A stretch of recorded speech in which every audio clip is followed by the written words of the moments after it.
देश के दिग्गज बैंकों के बीच कॉर्पोरेट को कॉम्पिटिटिव दर पर कर्ज दिए जाने की होड़ लगी है। दिग्गज बैंकों की तरफ से कॉर्पोरेट को कम ब्याज पर कर्ज दिया जा रहा है। इस बाजार में छोटे बैंक कर्ज नहीं दे पा रहे हैं। दिग्गज बैंक कई कॉर्पोरेट्स को तो बॉन्ड यील्ड से थोड़ा ऊपर ही कर्ज दे रहे हैं। करीब 60% कॉर्पोरेट बाजार को देश के टॉप 4 बैंक ही कर्ज दे रहे हैं। सर, ये होड़ क्यों चल रही है? यहाँ कुछ बड़ा दिलचस्प हो रहा है बैंकिंग बाजार में। बैंकिंग बाजार में एक तो कॉर्पोरेट्स, बड़ी कंपनियां कर्ज लेने के लिए कर्ज के लायक कंपनियों की संख्या धीमे धीमे कम हो रही है। आपको पता होगा कि भारत में कई सारी कंपनियों ने अपनों को डीलेवरेज किया है, उन्होंने अपने कर्ज चुकाए हैं, क्योंकि कर्ज ब्याज दरें ऊपर हैं तो कोई कर्ज को लंबे समय तक रखना नहीं चाहता। तो पहला सवाल है।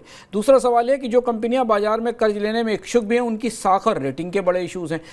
ए रेटेड कंपनियां बाजार में बहुत कम बची हैं। पिछले 3-4 साल में, 5 साल में दीवान हाउसिंग फाइनेंस और आईएलएफएस के घोटाले के बाद जो रेटिंग रिजीम में सुधार हुए हैं, जो सख्ती की गई, उसके बाद कंपनियों की कर्ज की रेटिंग में रेटिंग एजेंसियां बहुत सख्ती कर रही हैं और ये जानने की कोशिश बता रही हैं स्पष्ट रूप से कि कौन सी कंपनी कर्ज चुकाने में सक्षम है या नहीं।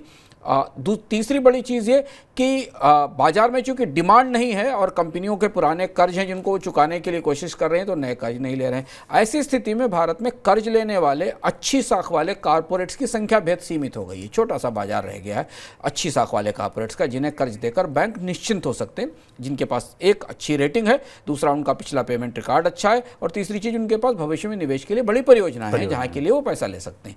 तो ऐसी स्थिति में जो बड़े बैंक हैं उन्होंने छोटे बैंकों को काफ़ी पीछे छोड़ दिया है। बड़े बैंकों ने इस पूरे बाजार में 60% के आसपास बाजार, देश के state bank of India, HDFC bank, bank of Baroda और एक्सिस बैंक ने इस पूरे बाजार को एक तरीके से मोनोपोलाइज कर लिया है। इस पूरे बाजार पर कब्जा जमा लिया। अधिकांश बड़े कॉर्पोरेट लोन इन बैंकों की तरफ से जा रहे हैं। इन बैंकों के पास एक बढ़त है जो छोटे बैंकों के पास नहीं है। वो बढ़त ये कि ये बैंक बेहतर और कॉम्पिटिटिव दर पर कर्ज दे सकते हैं और ब्याज दर ऑफर कर सकते हैं। कॉर्पोरेट्स को इस समय 7.5 से 8% के आसपास ब्याज दर पर लोन मिल रहा है। छोटे बैंकों के पास इतनी क्षमता नहीं है, उनके पास इतनी लिक्विडिटी नहीं है, और इसलिए वो इन कस्टमर्स तक नहीं पहुंच पा रहे हैं, और इसलिए उन्हें रिटेल क्रेडिट देना पड़ रहा है जो अनसिक्योर्ड है, जहां पर ज़्यादा रिस्क है, जिस पर हम बार बार बात करते रहे हैं। बैंकों में ये दिख रहा है।